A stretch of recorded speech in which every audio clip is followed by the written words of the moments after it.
Hello guys, my name is Matthew and in today's video I'm going to show you how to put video inside phone frame in Canva project. It's a very cool feature that you can use basically anytime in your presentation or your video. It doesn't actually matter where, and it's very cool and very easy going.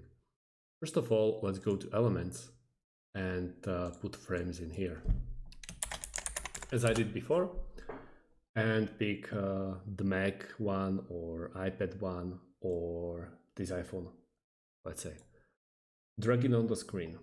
Once you dragged it on the screen and you are now ready to put their video, what do we want to do? We want to go to videos and let's go with recently used, for example.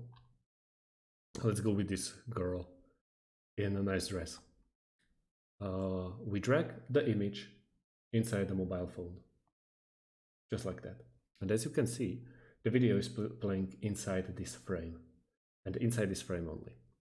You can use it with your video or the video you made before, or just with this one. You can always click it and make it play again. It's a very nice feature, very cool in my opinion, and it has a multiple use. So thanks for watching and see you in the next video.